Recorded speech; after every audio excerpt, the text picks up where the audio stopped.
Welcome everybody on what is, I hope, a sunny afternoon for most of you. Some of you I can see that it is. It's quite nice here in Essex. Thank you for sparing the time to come to this webinar hosted by the Free Churches Group. Before I start, or before we start, I'd just like to draw your attention to the fact that the webinar is being recorded and it will be put on the Free Churches Group YouTube channel in a few days' time. So that people who weren't able to make it this afternoon will be able to get some of the content. Obviously, we won't be able to record the breakout rooms, but that would be intentional anyway, so that they're a place for you to just talk and discuss some of the issues that are coming up. I'm delighted to welcome Simon Perfect from Theos to speak to us today. Simon has written a report called Relationships, Presence and Hope, Chaplaincy during the COVID-19 pandemic, in which he draws on interviews with 16 chaplains from universities across the UK. Simon is going to talk about what he's learned and offer us thoughts about how that might influence chaplaincy as we move forward.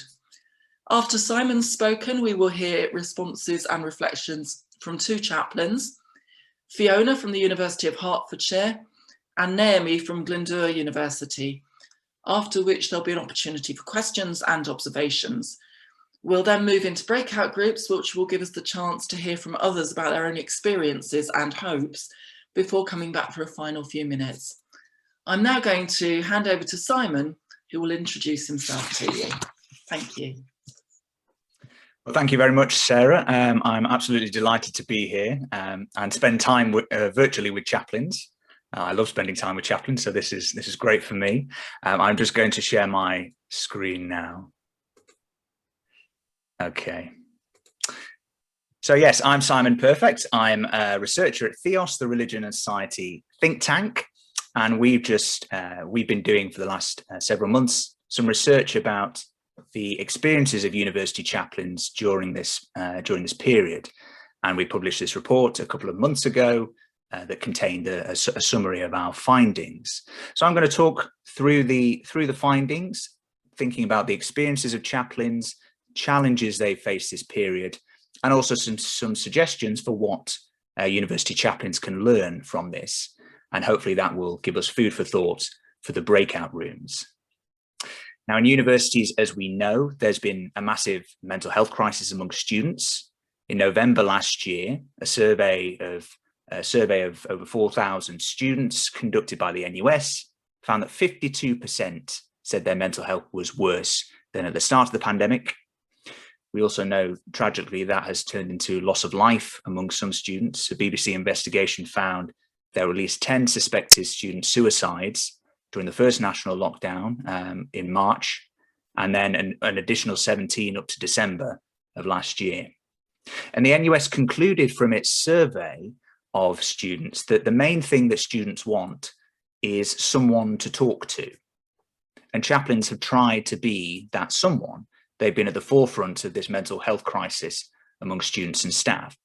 So we wanted to get a snapshot of the experiences of chaplains during the pandemic.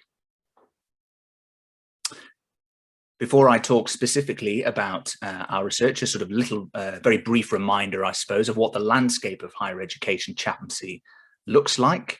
The chart on the right summarises the range of activities that chaplains are engaged in, from pastoral and spiritual support to students and staff, overseeing religion and belief services and practices, building community, and also involvement in university strategy as well. So, a selection of statistics on the left, and these are taken from the excellent research Chaplains on Campus, Understanding Chaplaincy in UK Universities, led by Christine Owner, Matthew Guest and Jeremy Law. So we know that there are about 1,000 higher education chaplains, faith advisors and pastoral carers in the sector. Most of these are Christian, about two-thirds are Christian. They're not evenly spread across the sector. Older, more elite universities tend to have more chaplains than younger ones. And importantly, as we know, this is a sector that is dominated by unpaid volunteers. Nearly 2/3 of university chaplains are volunteers. So that's just a very brief overview of the landscape. But In terms of our particular project, excuse me there, again, this was a small snapshot project, so we need to be cautious about drawing major generalizations from our research, but it does help us to get a picture of chaplaincy under COVID. We interviewed 16 chaplains from across different universities, and to reflect the diversity of higher education, we spoke to chaplains from each category of university identified by Matthew Guest and his colleagues in their important study of Christianity on higher education. And I've listed there the different categories in their typology of university. 11 of our interviewees were Christian, 5 from other religions or beliefs. 11 were leader coordinating chaplains, most of all, but not all of whom were Christian. And all of our interviewees were in some kind of paid position, whether full-time or part-time. We found it very hard to secure interviews with unpaid volunteer chaplains. And in part, this might reflect the more limited time that volunteers have to contribute to contribute this kind of project. But it also may reflect something about the specific impact of COVID on the volunteer chaplain experience, perhaps with volunteer chaplains being less able to provide as much support as they had done previously because of these experiences. And that's something that I'll come back to later on.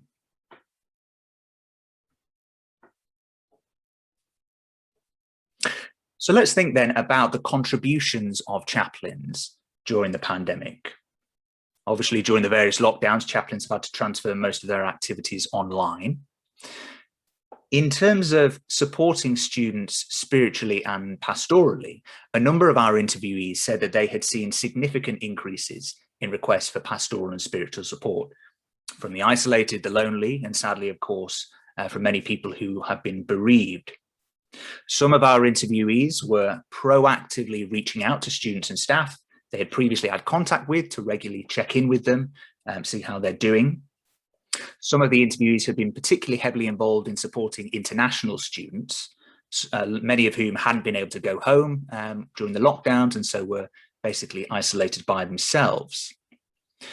In terms of supporting the bereaved, some chaplains identified this as a key role that distinguished them from the formal counselling services in the university.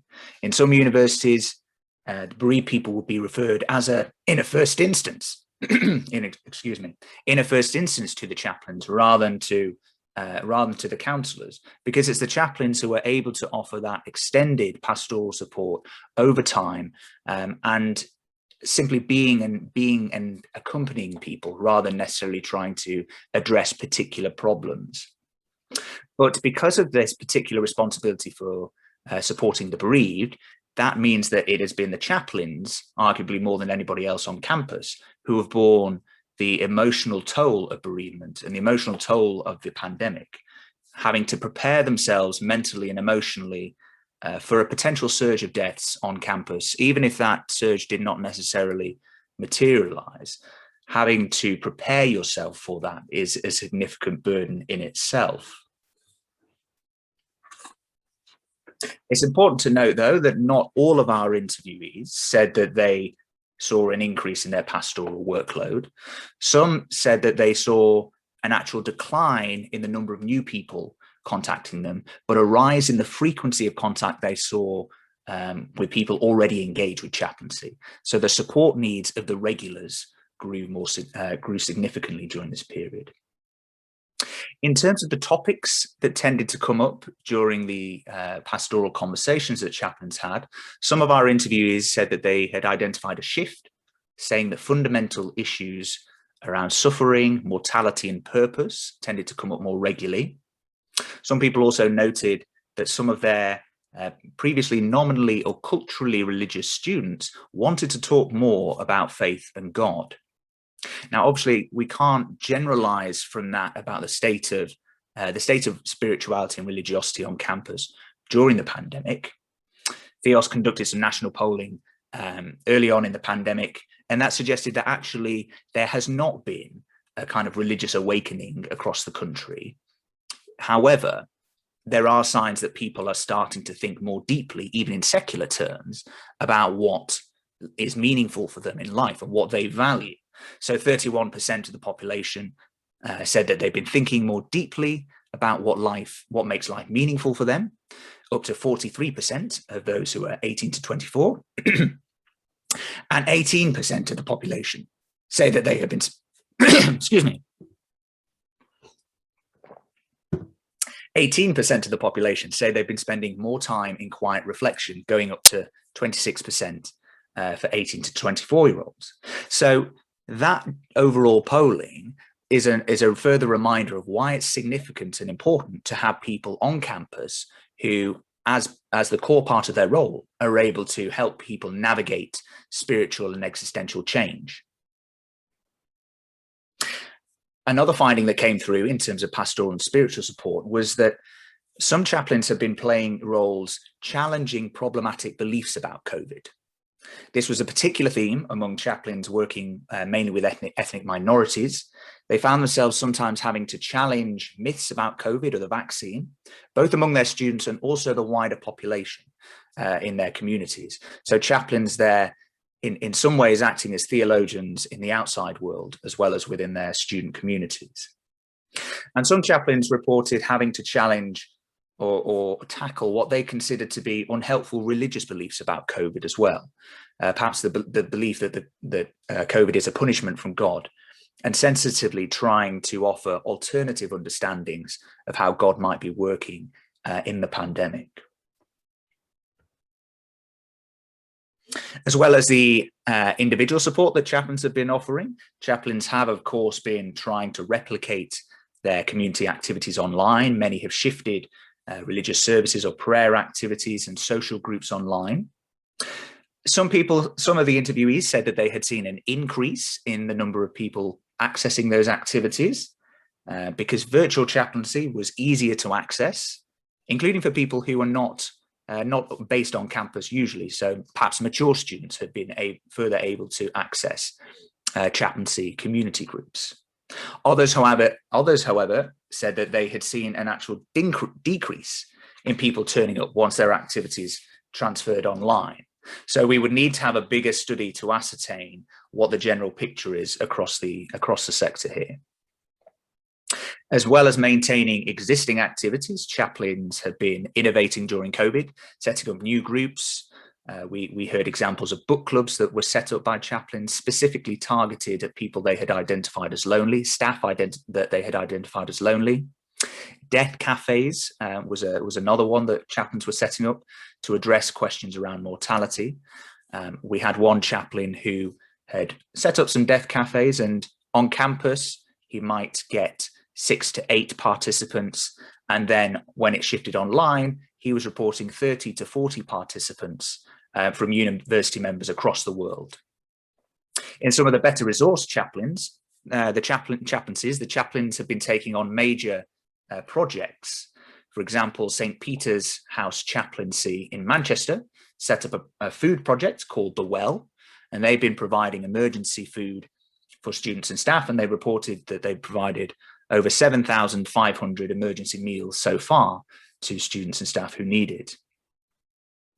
Chaplains have also been crucial, I think, in maintaining a sense of corporate belonging and togetherness in their university in lots of different ways. The kind of civic events that chaplains have traditionally been involved in, such as Remembrance Day, carol services, they've been more challenging to organise online in this period, but they've also taken on an increased significance. They're becoming key moments for shared commemoration and celebration. And some chaplains have really thrown themselves in this period into social media, establishing a renewed presence on student social media, posting things like video reflections about faith and festivals, multiculturalism, racism issues. And some interviewees were also reporting regularly posting content that's more humorous or entertaining. And that, I think, all taken together is a really interesting innovation, because it not only makes chaplains more visible to students and means that students are getting a greater, more regular reminder of chaplaincy presence, but by posting content that is more entertaining or humorous, it also helps to change the impressions that students might have or misconceptions that students might have about chaplaincy, and helps to make chaplains more approachable as well. So overall then, in terms of the activities and contributions of chaplains, a number of positive opportunities can be identified in some universities. I'm going to caveat that carefully. In some universities, it seems that being online has made chaplaincy more accessible. It's given chaplains an impetus to innovate, bolstering their public image. In some cases, it has strengthened relationships within chaplaincy teams. So some of our interviewees were saying that on online meetings, they were able to, they were getting colleagues joining the meetings who wouldn't necessarily be able to join regularly in-person meetings, and chaplains were taking greater initiatives to support each other during this period as well. So a strengthening of chaplaincy teams. And in some cases, there have been positive signs of improved recognition of the place of chaplaincy within the university management structure, and increased inclusion in university policy making, with senior managers wanting to ask chaplains about their opinion on relevant decisions.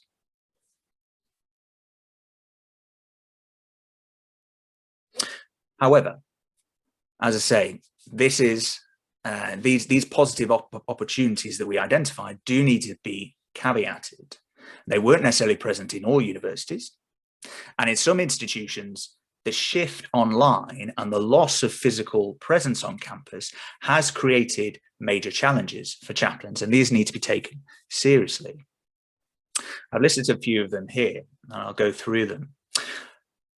Loss of sacred space and the embodied aspects of chaplaincy work.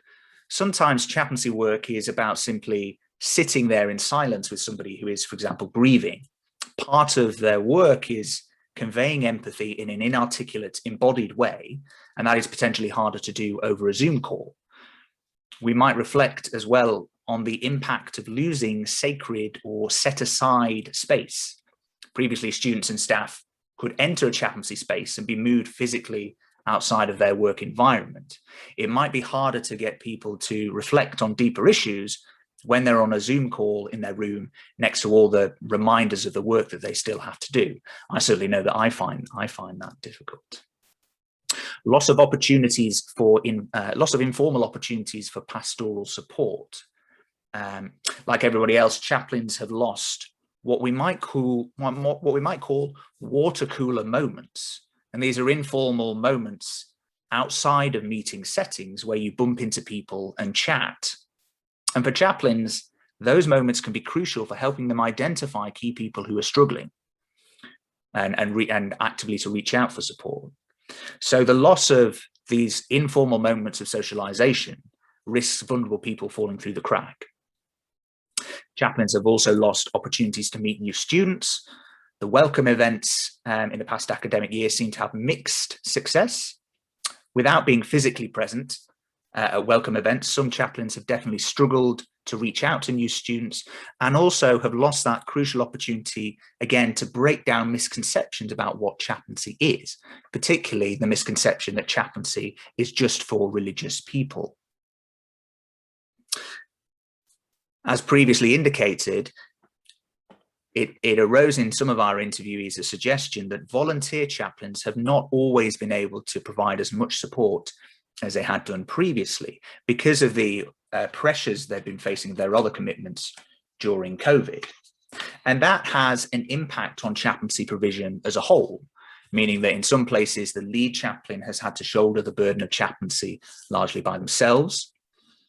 That's not the case in all universities though, and in some cases volunteer chaplains have been able to continue to provide essential support. But it does show the fragility of the current system, where universities largely rely upon volunteers to provide this kind of care. In some universities, we also identified a lower take-up of chaplaincy services and insufficient appreciation for chaplaincy among managers. And that's a flip from the previous picture I painted, where I identified some chaplains reporting a significant increase in demand for their services. In others, the exact opposite was the case, and that left chaplains feeling underused and with low morale. The difference of whether people saw an increase or a decrease in requests for support, there could be lots of different factors, but one of them will be how visible chaplains already were before the pandemic and how well established they were among students and staff. Some of the interviewees did say that they felt underappreciated by senior managers, feeling that they've been overlooked. There could have been contributions that the chaplains could have made to relevant decision making, and they hadn't been taken up on that. Some of our interviewees also reported difficulties among faith and belief societies and concerns about exploitation coming from outside as well. So to break that up, it appears that many faith and belief societies have struggled to keep going during the pandemic, and that is a problem. Previous Theos research was focusing on faith and belief societies on campus, and we identified how significant a role they play in providing pastoral support for students. So in lots of cases, that has been significantly curtailed. Some societies have been able to keep going online, which is great. But we did hear from some chaplains about an increased risk, about chaplains being concerned about an increased risk of societies bypassing the normal external vetting procedures for external speakers. We heard reports that certain external groups have been trying to take advantage of this situation to access students, including certain Christian groups that encourage students to make a significant financial commitment to them. So there are clear safeguarding issues that will be concerning chaplains as well as students' unions in this shift online. So what can we take then from this snapshot of the sector? Overall, the pandemic experience has clearly reiterated how important chaplains are to university life. Despite the challenges, in general, they have maintained an accompanying presence, by which I mean both maintaining individual supportive relationships with students and staff, and more broadly, maintaining a general sense that the chaplain is around and emotionally available to those who need them. Crucially, chaplaincy has been combating loneliness and encouraging hope, something that's never been more important. Going forwards, we would recommend that chaplains, we've got a few recommendations. Some of these are conceptual, some of these are more practical. Conceptually, we'd encourage chaplains to take to heart the notion of themselves as being agents of hope, unique figures on campus, in being the only people really with this as a core part of their role. And that's something that should be emphasized in conversations with managers. At the same time, it's worth observing that encouraging hope doesn't mean disavowing any expression of pain or even hopelessness itself. And sometimes the only thing you can do for somebody is simply to accompany them in their hopelessness and let them know that it is okay for them to feel that way. So I think this is another unique aspect of chaplaincy that it is worth chaplains emphasizing, because it's particularly important right now, creating spaces where people feel comfortable expressing their pain and suffering rather than feeling under pressure to bury it and to pretend that everything is okay. Another aspect of thinking conceptually about chaplaincy, we'd encourage chaplains to think of themselves as being people who are there in some ways to protect the water cooler moments, these informal moments for socializing that occur outside of meeting settings. We've lost these kind of spaces during COVID, and there's research indicating that remote working is going to become much more embedded across different sectors, even after COVID, when we reach the end of the pandemic. And while remote working brings benefits, it also clearly risks undermining team culture. So I think chaplains are in a key position to help maintain those kinds of spaces, particularly because they are able to build links across the different levels and hierarchies of institutions, bringing people into those spaces. So for example, in universities, it would be it would be important for chaplains, when thinking about these spaces, to actively invite people from different teams and across different levels and hierarchies, including academic staff, non-academic staff, professional services, etc. So chaplains can play a disrupting role in disrupting the established hierarchies in that. In practical terms, the pandemic has shown what virtual chaplaincy can offer. We'd encourage chaplains to continue to offer a blended service in the future, continuing to offer opportunities for online meetings as well as in-person meetings to maximize their accessibility. There will be people who find it easier to access chaplaincy online and others who prefer face-to-face. And it's important for chaplains to continue to cultivate both options. As part of that online offering, we would recommend that chaplains continue to invest in their presence on student social media, or to start doing so if they're not already present. This can be time consuming and it can require a shift in approach. But as we heard in our research, where chaplains have been able to do that, they've really boosted their visibility. And I would think that offering a mix of serious reflective content and humorous entertaining content is a good idea to help chaplains seem more approachable, particularly to people who don't know very much about chaplaincy or perhaps have some skepticism about chaplaincy. Our interviewees also flagged up the importance of being proactive in reaching out to students and staff, particularly during periods of crisis like this. Of course, many chaplains already do this as a matter of course, but it's good to be reminded how valuable that practice is. It may be helpful to keep a record of the people in your network and when you last emailed them, and not adopt a regular discipline of checking in emails to different people every few days. And finally, a point for university managers. I'm not sure we have many university managers on the call, but it's important to say this anyway. Our research has important implications for university managers. As we heard, some chaplains are still feeling overlooked, still feeling underappreciated, and there's still plenty of staff in universities who don't quite understand what chaplaincy is there for. If universities want to get the most out of their chaplains, managers need to be actively getting to know them, supporting them, and actively promoting them regularly to students and staff.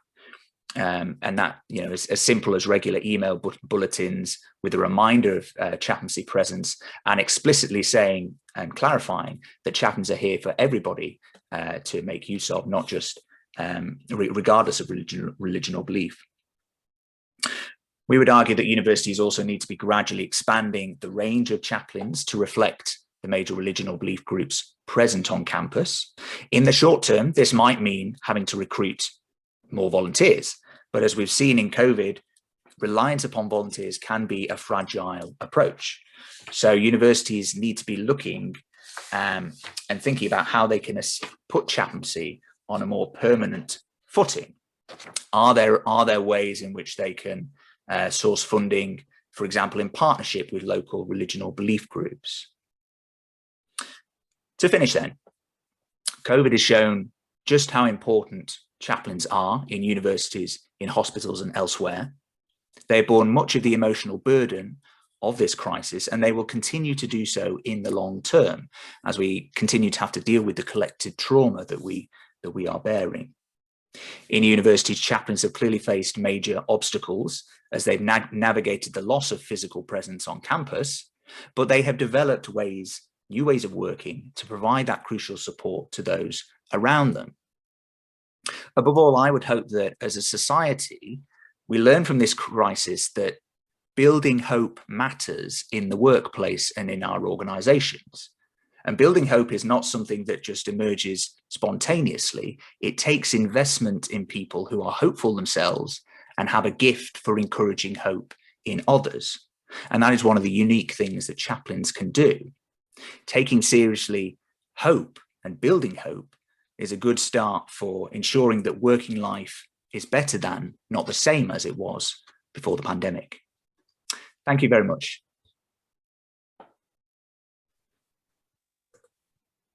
Thank you very much, Simon. I think there's an awful lot to think about there and to consider for your own ministry and whatever situation you find yourself in.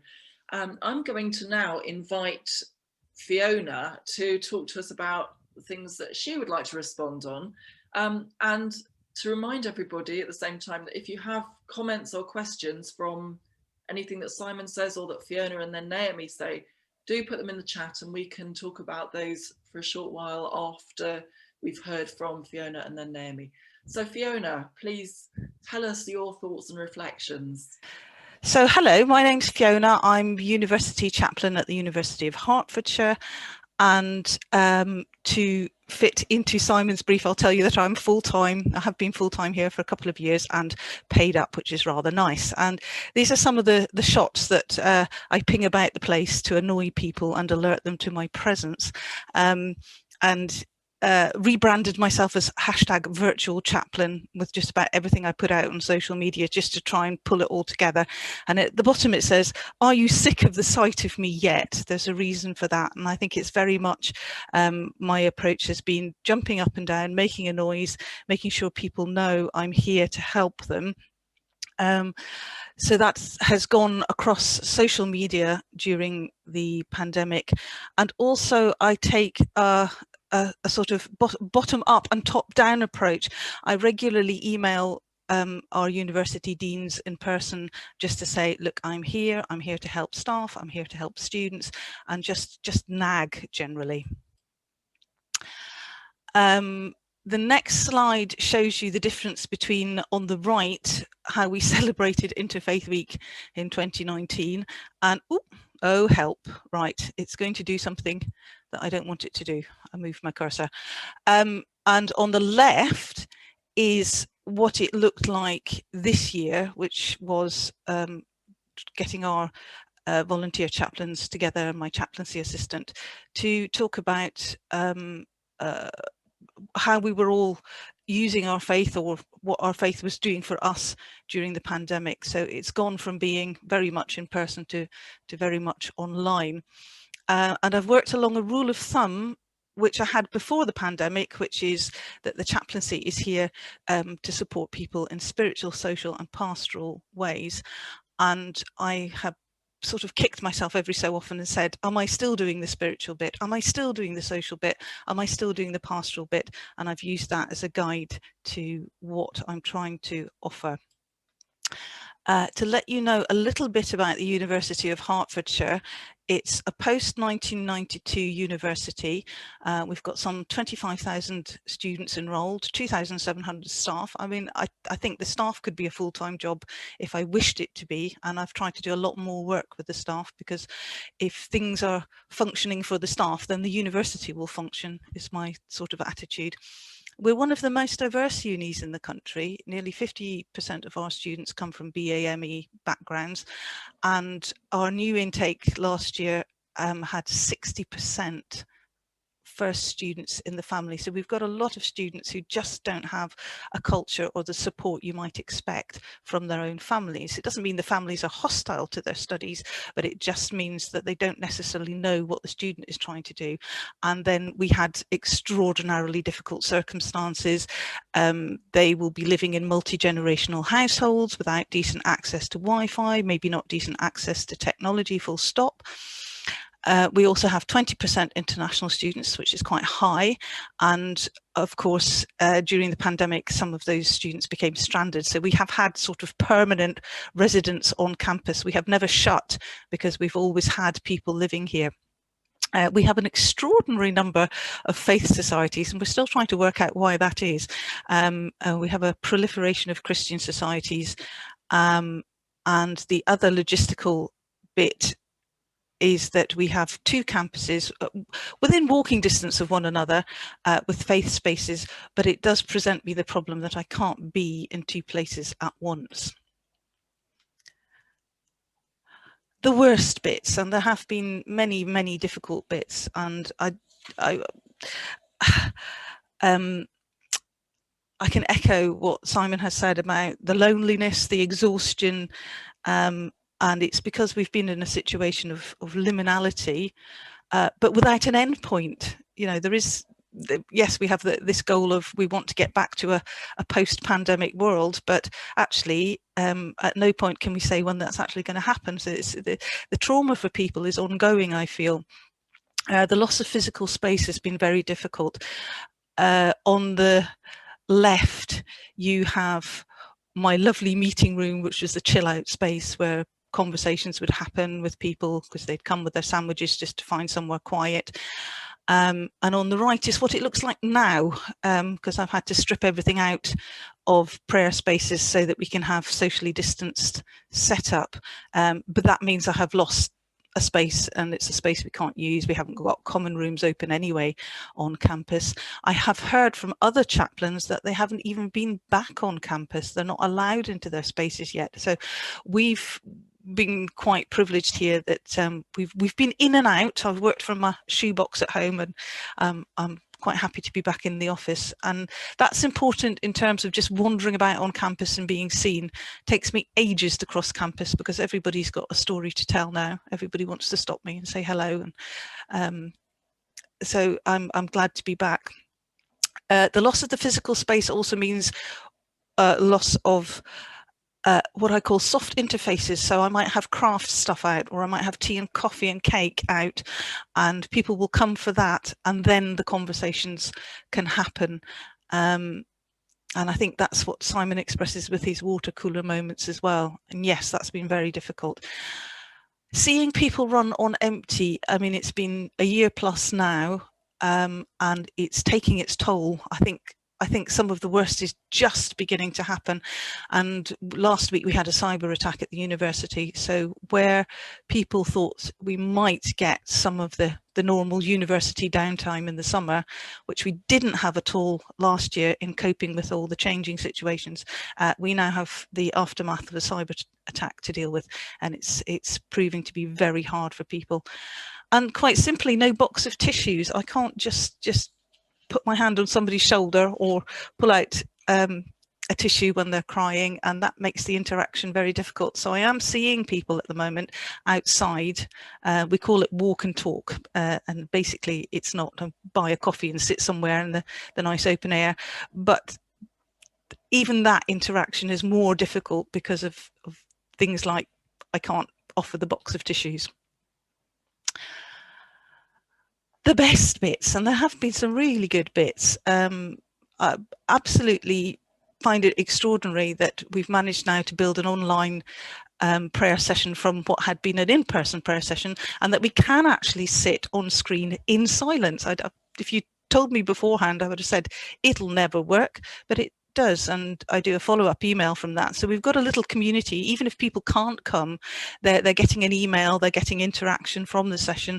And because we are a two-campus university with international students, who some of whom are now studying from home at the moment, it does mean that we can all join together in these spaces, and I hope that will carry on. In the middle, you've got my chaplaincy assistant very proudly showing off his new crochet skills, because we've just done all sorts in order to provide those spaces that have been missing in person. The university has come together better, I think, that we're sitting in groups discussing things, discussing what works, what doesn't work, and I have felt well integrated in that. And the final little treasure here is my coat, which I asked them to stump up for, and it has the words chaplain on the back in big letters, and it has meant that I've been able to be out in all weathers over the winter, literally in the pouring rain with people. But if they desperately needed to see somebody in person, that was possible.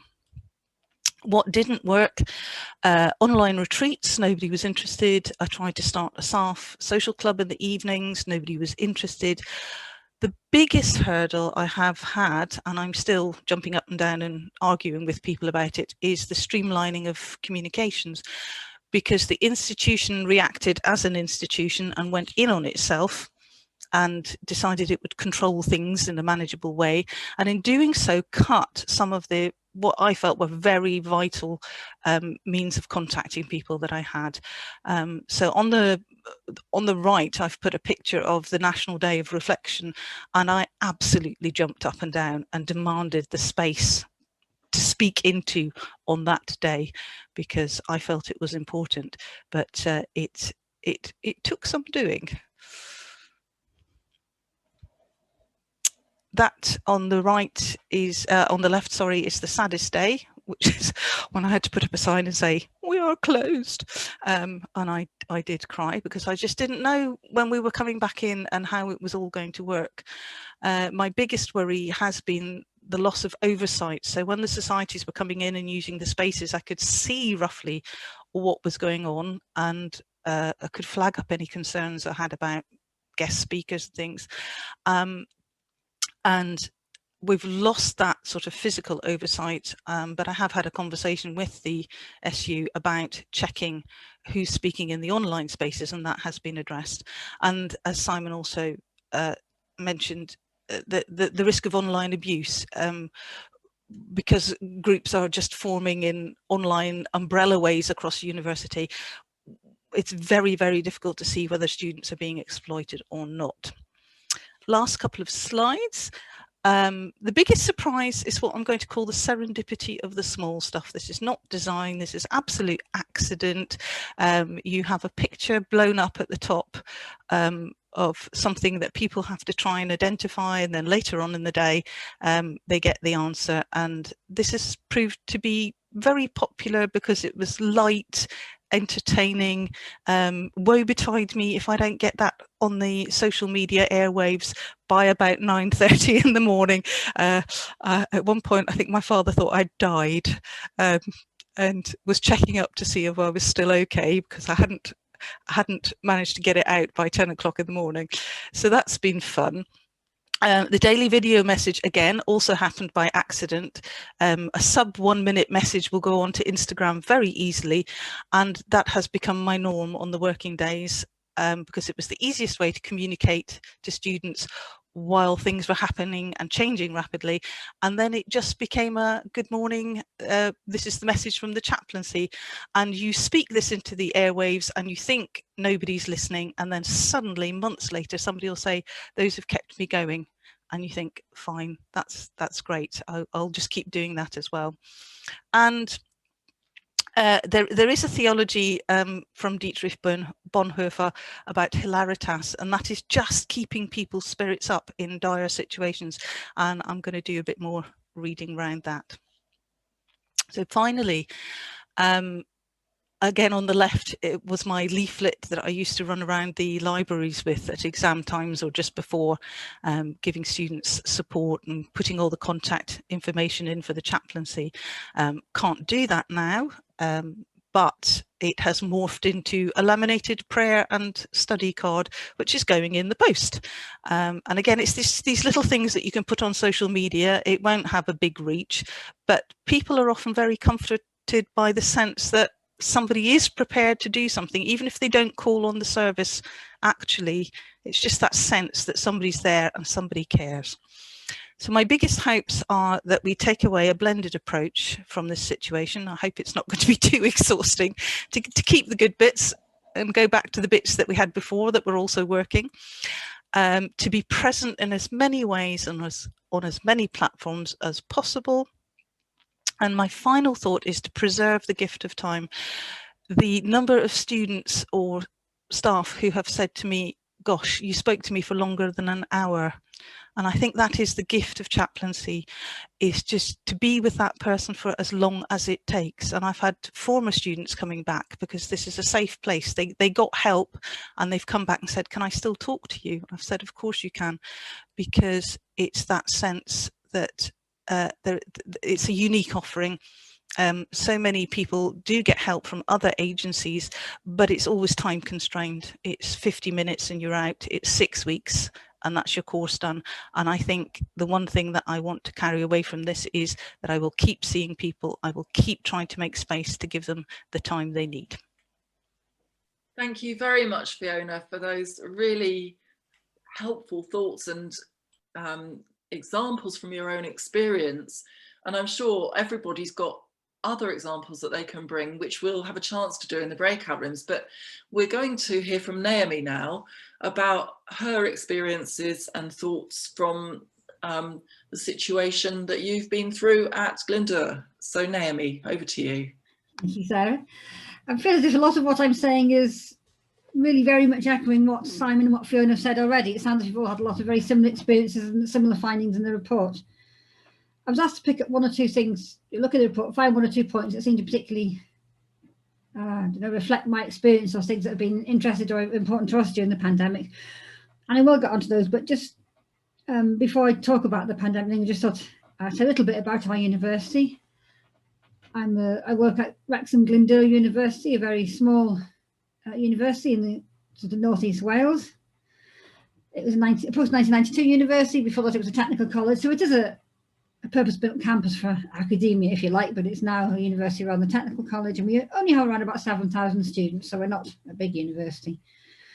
Chaplaincy comes under student support. My manager is a student support manager, though we spend all our time saying, but we do support staff as well, you know, over and over and over again. And I discovered from looking at the Theos report that I'm quite unusual, or our chaplaincy is quite unusual in some ways. And for start, although I'm the chaplaincy coordinator, I'm 30 hours a week, paid for. I am not an Anglican, which it turns out is unusual. I'm a Methodist, so a Christian background, but a Methodist one. And on top of that, we have 14 chaplaincy volunteers. Very much a multi-faith chaplaincy. We have Christians, an Orthodox priest, Roman Catholic deacon, an Anglican, Pentecostal Methodist minister, a Quaker, a pagan druid, humanist chaplain, and a Hindu chaplain. And at the moment, a URC ordinand who is doing a placement with us. So it's quite a big team, which sounds brilliant, but actually it hasn't worked that way all the time because, as you've already said, I must sort of say in a minute, they can't all be with us in the same way that they would be normally during the lockdown. And I discovered again from the report that's unusually high for a post-1992 university, so I'm quite proud to be part of a team like that. Originally there was one paid Christian chaplain, but they decided that by going to a paid coordinator and a volunteer team, they could cover more different faiths. And we do usually have a student working with us for a few hours in the week, but it hasn't worked out for various reasons during lockdown. So the chaplaincy space is 2 fairly small rooms, a quiet room and a meeting room, plus which has a little balcony attached, and we also have a kitchen. So it's quite a nice welcoming little space, though it really could do with redecorating, which hopefully is coming up soon. And not only I think it would be quite an unusual chaplaincy, Glyndŵr University is quite unusual in that, I mean, we're never going to be at the top academically, we're not going to be in Oxford or Cambridge, though we do have some very good courses. But for the last 2 years, and I'm incredibly proud of this, we have been, according to the Sunday Times, the top university across the UK for inclusion in both years. And that's something I'm really, really proud of, because it means we're giving people who wouldn't normally get the chance to go to university the chance to have a higher education. But that comes with problems as well as positives. We have very many mature students, a very unusual demographic. You maybe think of students as being 18, 19, 20, or many of ours are in their 60s, 70s, and even 80s in some cases. And we have a huge number of local students. Sometimes it's the parents who are at university while they have small children. Sometimes it's the older children at home as the students, but they're still living at home with their parents. This means that we can't do anything in the evening. Nobody will ever come. Nobody likes to come back to the campus at the weekends either, because we only have about 400 living in the on-campus hall. So it is very small. There's another hall elsewhere in town, but it does affect the way we can run things. And because we are inclusive, almost goes without saying, there's a exceptionally large proportion of students who have mental and physical health problems, might be learning differences. It might be that they have sensory issues. It might be that they need extra support in all sorts of different ways, maybe because of physical disability. And that comes as extra stress for the students, because perhaps they're dealing with additional barriers that they have to cope with for their education, and obviously additional stress for staff because they're having to provide so much support. And I picked up 2 points as I was asked to do from the report. So one was offering support, and that's the one we really have been, obviously really affects us quite a lot in this, and the other is keeping community linked. As far as one-to-ones have been during the lockdown, we've been one of the ones where, as I mentioned, some really have struggled to get people coming into one-to-ones. Not all our team are happy to work on Teams, on Microsoft Teams, which is the only way until recently we've been allowed to offer one-to-ones. We are allowed to meet on campus outdoors now. Not all have got good internet access. Some live out in the countryside and just can't seem to do video calls. Not all chaplains like doing things online. And of course, they're volunteers. They've been busy with their own flock, whichever faith that may be, because they're mostly faith leaders of one sort or another. The rest of us, we've got their own and their family struggles through lockdown, through the pandemic. So it has been quite difficult really to get to people. The quiet room, although it's been available for the last few months, is rarely used. It's in the main library block. It's not that hard for people to get to. And we've also had difficulties getting students to access in any way at all, even online. It's like you said in the report, Simon, I think there's no physical connection really, no informal meeting in the cafe or people popping in to use our kitchen, have a cup of tea and a sit down in the quiet places they often would. It's just not happening. We've also started a new referral system, a new software system just before COVID hit. And of course, not everybody was used to that. Not everybody's quite sure how to refer students now. It's harder to get used to when we're all locked down, not meeting together. And all these things have added to the problems. Plus, I think limited access to our freshers. There was a very limited freshers fair for obvious reasons. They wanted to keep the number of staff and students down there, and we were not allocated a place at the chaplaincy, which is a real disappointment. Because although the students' support team are good and they can represent us, it's not the same as people actually seeing a chaplain and myself face to face and getting to say hello, is it? So one-to-ones have been an issue. There's been a few, I think somebody else mentioned that, staff and a few students that were regulars before that have needed even more support during this time. So it's not that we've been doing nothing, but it's been hard to get in touch with new people. So we tried concentrating on specific courses with help from specific lecturers. So the best example probably is the nursing staff. We have quite a large department for training nurses. Obviously, it's a really difficult time to be doing your placement in the NHS at the moment. We have occupational therapists and others, similar medical staff having similar problems. So we work with the lecturers to send out to all these students a flyer and some information about the one-to-one support that we offered, to say that we're there for them if they need to offload after they've been doing all these difficult placements and they've been perhaps even, who knows, in an intensive care unit where there might be lots of people even struggling to breathe, and not a single person after a one-to-one from that. So we met again with the nurses, the nursing lecturers, the nursing trainers, and last week myself and two of our chaplains met with a group of students about to start a nursing placement, in the hope that by saying face-to-face, this is what we can do, this is how we can help, we'll actually encourage them to come to us because we know they're in need of space, and to say to them, it's not a weakness to need help, it's not a weakness to feel you need to offload. No, it's just as it is, life is difficult at the moment and we all need it. I mean, similarly, we've gone to our social work lecturers, and again, some of the medical lecturers, to say, look, your people that are training with you are going to come across people, whether they're patients, whether they're clients, who have from all sorts of faith backgrounds. And if our chaplains can help with that, can introduce you to their faith background, can explain perhaps useful things to know if somebody's bereaved from a particular faith or whatever it might be, or what they may or may not eat, we're really willing to help with that. So we've targeted people to try to get ourselves better known. We also found, any way we can really to get better known, we prepared some bereavement handouts at the beginning of the lockdown, including things like how to mark a death if you can't go to your funeral, that sort of thing.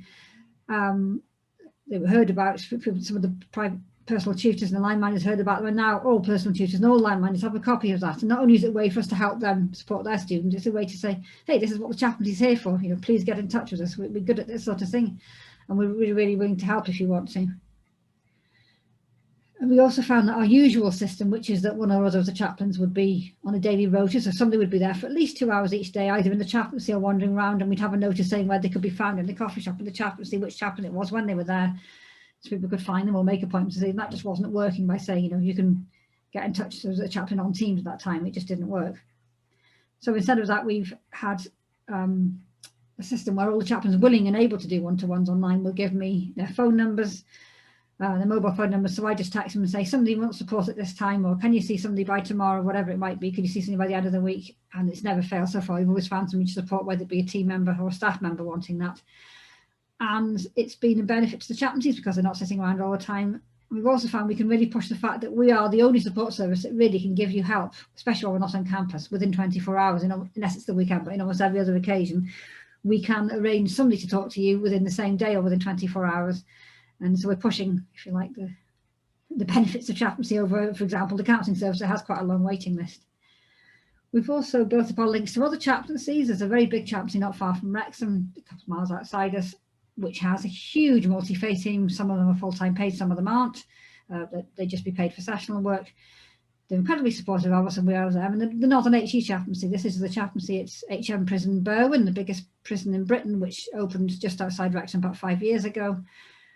I do know somebody that works there, so it does help, but we've fostered our connection with them. At the moment, sadly, we don't have an Islamic chaplain or a Sikh chaplain. We've had an Islamic one in the past, but because we have the connection with their chaplains, they're quite willing to answer faith-related questions for us. They're happy sometimes to see students a one-to-one if they want something from their particular faith perspective. So do link up with other chaplaincies, it does help. And we've also used training modules and handbooks from the local hospital because one of our chaplains also works at the hospital.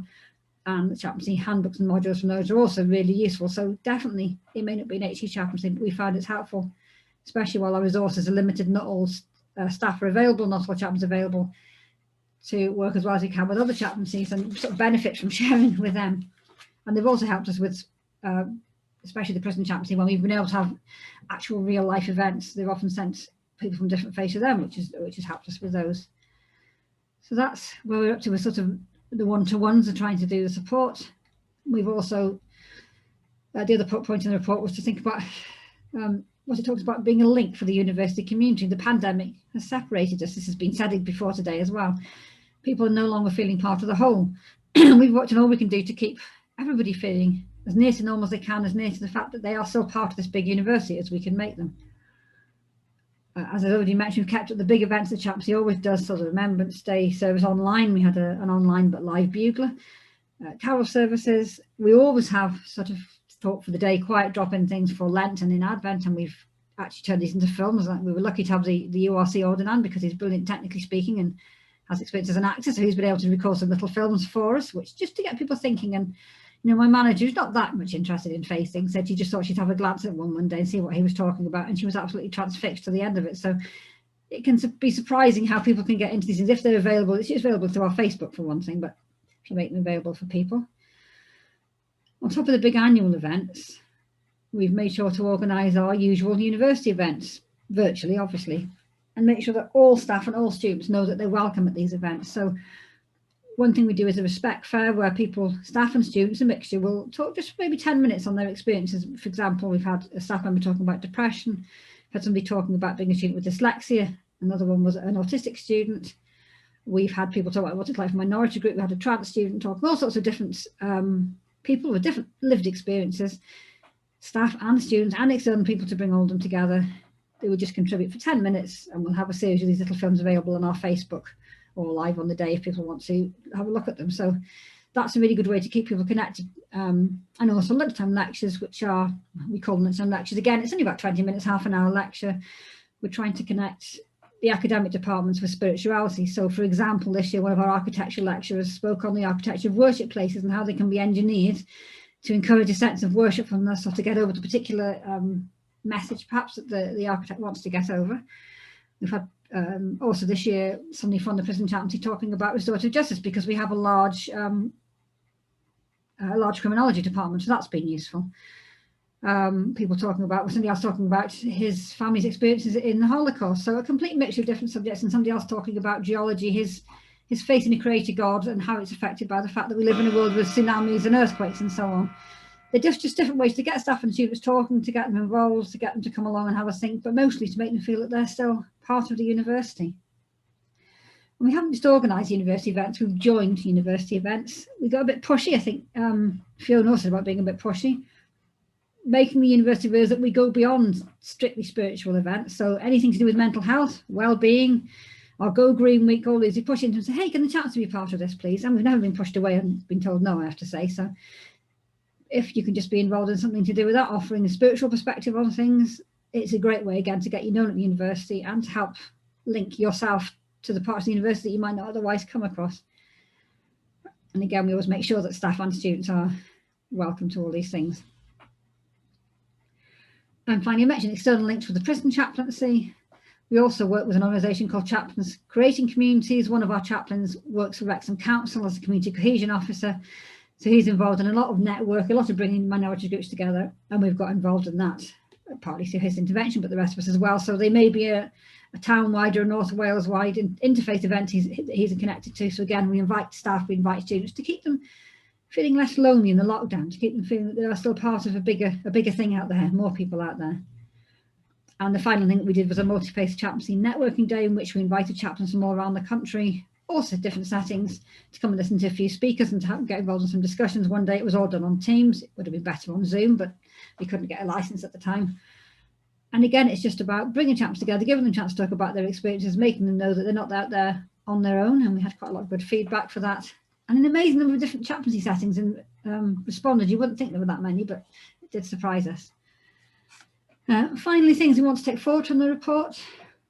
The word being an accompanying presence really sort of struck me when I read the report.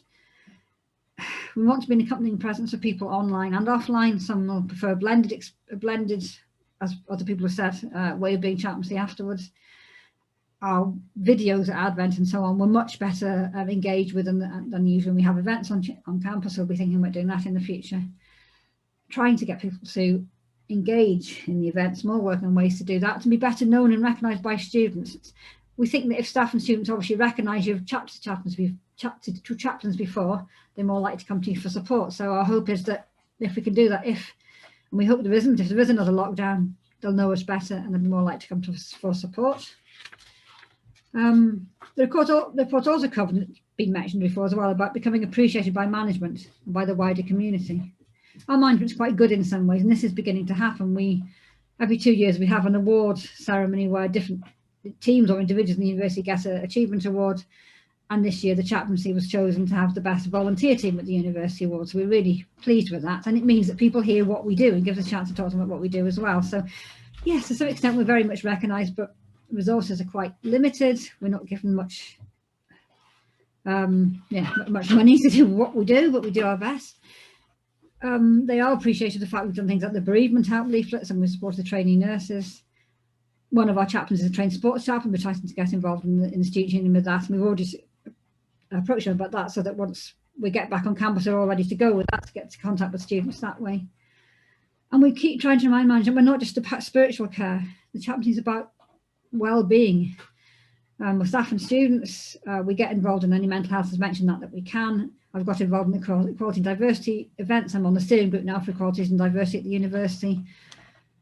We set up a faith forum for anybody, staff and students, again, invited that. In fact, we're not allowed to meet unless we have staff and students. It's set up by the HR department so that they can talk about anything connected to faith or religion, which is part of the curriculum, part of the campus, anything it might be that we can help with. So, for example, we've been working on getting proper washing facilities for Muslim students. We've been working on getting extra quiet spaces, that type of thing. So, yes, it's been frustrating. We only seem to be particularly called upon when there's a death at the moment, but we're trying to tell people we're not just there for that. We have asked to be redecorated and constantly been told, no, we haven't got funding. Now we have got some money coming from the official Welsh Government funding for increasing student support after the pandemic, but it's going to be very much corporate, not the sort of thing that I wanted. But at least that way we have the same declaration as the rest of student support. It does show that we're officially recognised as part of student support, which we very much are. So I think we're being recognised more. I'm sure universities and chaplaincies in general are, but it does take quite a lot of pushing, and that's, I think, what our next role is going to be. Our next job is going to be pushing to be a big part of the returning to campus plans. Thank you for listening. Thank you very much, Naomi. There's a lot going on there. I said we'd have questions now. Actually, I've changed my mind. Looking at the time, I think we're going to go straight into breakout groups. And then if there are things that people want to bring back from those, then please do. There is a question for you in the breakout group. And because there's a lot that we can think about the experiences that you've had over the last year, and the things that all of us have been through in different ways, let's focus a bit on the hope that is at the essence of Simon's report and of our faith. What have you learned from your experience over the last year that can help you, that will influence or change your ministry in the future? So what have you learned from the pandemic that will influence or change your ministry in the future? Welcome back, everybody. I don't think we've lost too many people in the process. There might be some people in cyberspace still, but I think some people have had to leave a little bit early. I hope, despite the fact it was a very limited time, and when you get into a group, the time seems to speed up somehow. I hope there was some interesting discussions. Some of you may feel that you just started a discussion and you need to continue it, but hopefully you can make contact with people in other ways and continue those discussions. I'm wondering if we've got some feedback from any of the groups, and if you are canny, you'll know what number your group was. But if not, we'll have a bit of a free-for-all. So has anyone got anything they'd like to either feedback or a question or any comments? I can see everybody on one screen now, so if you use your little hand or wave frantically, if you want to do it more physically, then please do.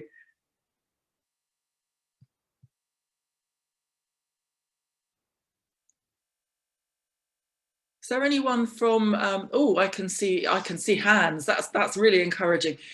Because you're at the top of my screen, Karen, I'm going to ask you to go first. So if you unmute yourself, and if it's a question, we'll see who gets to answer it. Great, it's a question for everybody.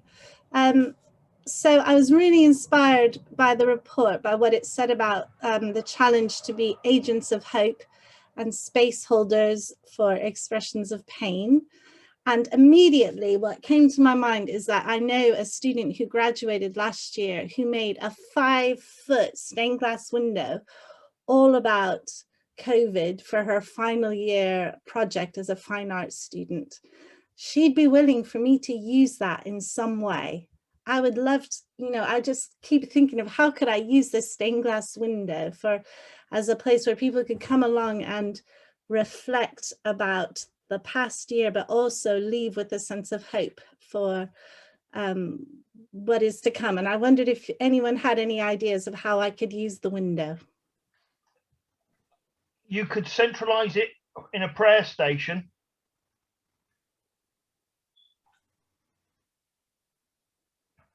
Whoops, sorry, I was muted then. Any more suggestions? Do just chip in if you've got a suggestion. If you was to say wall mount it and backlight it, and then have it as a memorial to the community for COVID, so a place where people can come and just sit, because we've all suffered grief, whether that's the grief of separation or the grief of loss. That as that comes out, that's going to be a long-term working out through people. So having somewhere that people can return to and sit quietly will probably be quite important. Interesting. Any more ideas before we move on to the next comment or question? Because I'm sure Karen would be very happy if you've got things to contribute afterwards that you think of. I can put you in touch. Karen, would you be prepared to put the image on your website so other people could access it? It's not my image, so I feel a bit funny about that. I didn't make it. She's just willing for me to use it temporarily for a time. Okay.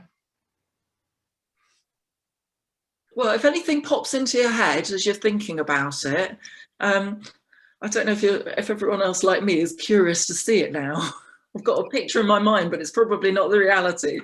I saw 2 more people indicating they'd like to speak. First of all, there was David Masters, and I also saw Vaughan had something to say. So David, would you like to just have your comment or question? Just a very basic observation. We've all said very positive things about technology.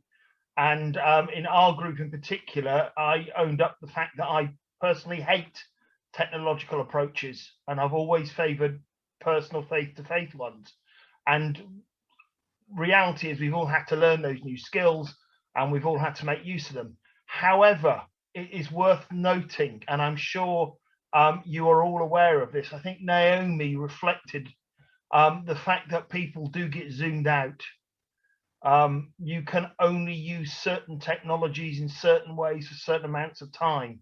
So just, I guess, want to flag up that all technologies are not equal. That some are perhaps more user-friendly than others. Thanks for that observation. I certainly know the zoomed out feeling. I'm not suggesting that has happened yet, as it is only Monday, but Naomi, did you want to pick up on that? Well, actually more about people talking about having a memorial thing, it's partly personal being my body for various reasons, but when you are remembering people who died of COVID or who have been bereaved because of COVID, please don't forget to bring in those who perhaps have struggled with other mental health treatment or other physical health treatment as a result of COVID, or people who've been bereaved for other reasons this year, because it's just as hard for them, even harder, because, well, not harder, but they've also not been able to go to funerals or had all the mental health treatment or physical health treatment they would have had. And I think it's important to remember that many people struggle in so many ways. And that's reflecting the people I've been supporting, mostly not because of bereavement, but because of all the other issues that have come along with COVID. So, yeah, I always try not to say it's just the people who happen to have been bereaved because of COVID, sad as that is. Thank you. I think that you're remembering as well. Vaughan, you've got a question or comment. Well, Yeah, about hope, first of all, let me just say something quickly about that, is that I was explaining in our group that we've had a very organised process where we have proactively been offering pastoral support to staff and students. And we've taken, because of that, we've had lots and lots of referrals from different people. So our reach as a chaplaincy has been much greater. And we've discovered as well that by supporting students, we are supporting staff who find the burden of supporting students as well as teaching them very difficult. So it has a double approach to us of the people finding the chaplaincy helpful. And we will need to find ways of continuing that into the new world, as it were. So that is something that's been hopeful about, I think, what we've been doing. And the other thing I was just going to mention is that Karen said in our group that she's managed to keep a group going together, which is a gathering, a virtual gathering, as it were, which I was quite impressed with, because we've miserably failed to have any reasonable gathering. So all our work has been mainly individual, as it were, in the way that we've done things. So I was very impressed that she's managed to do that, and would like a bit of that, whatever it is that makes that work, I'd like to borrow a bit of it, because that would be good. And the last thing I wanted to say is I did find having Simon with us very helpful with the report. And I think the report raises lots of very interesting, nuanced issues about chaplaincy and who and what we understand ourselves to be. And it would be good at some stage to have an opportunity together to discuss that. So if that's a suggestion going forward for you, I think lots and lots of interesting things in the report about, you know, what are chaplains, what makes us distinctive, are we distinctive, are we all chaplains, and if somebody says they're not a chaplain but they're a pastoral worker, can they work in a chaplaincy, you know, what's all that about? And I think a very, very interesting conversation for the future, if I can drop a hint for that. Thank you, that's a very helpful hint. We will be looking at some of those questions in another webinar on Wednesday, which is actually for a more general audience of people from churches who want to know a bit more about what chaplaincy is. I know some of you have signed up for that. It is going to be a bit less specialised than this one. I'm very much aware of the time, and I think the time has gone very quickly because there's been so much to think about. I'd really like to thank Simon for being here this afternoon and taking us through some of those really important questions and responses. The report is available on the Theos website, and I have sent the link previously. I'm very happy to send it again if you want to know the full report. And also, you know, if there are more questions that you come up with afterwards, then I'm sure that Simon would be very happy to know about them and see whether there's a response. I'd also really like to thank Naomi and Fiona for their very helpful reflections of their own experience, some of which I know have resonated with others of you, some of which I think might have challenged you a bit. There are all sorts of different angles we can look at this. We are planning more webinars over the coming months for chaplains, although it's the Free Churches group that organises them. Chaplains from any Christian denomination or any other faith are very welcome because there's an open door there. And we do continue to meet every week, alternately on Mondays and Thursdays, which really does confuse me quite a lot. Just for coffee and chat, time to share ideas, talk about problems, and spend time in reflection and prayer. So if you'd like to join us at any time on a Monday or Thursday, make sure you hit the right Monday or the right Thursday, and we'd be very pleased to see you. I'm going to invite Fiona to close our session with prayer, and I hope you all have found this very useful and that you can carry on thinking about some of the issues. So thanks, everybody. Fiona. Thank you. Let us pray. Loving Lord, we thank you for the opportunity to meet together today in this space, to listen and to learn, to share and to support. Help us to serve in ways that are tried and tested and are new. And may we always find God not in the event, but in the love shown and the care given. Amen.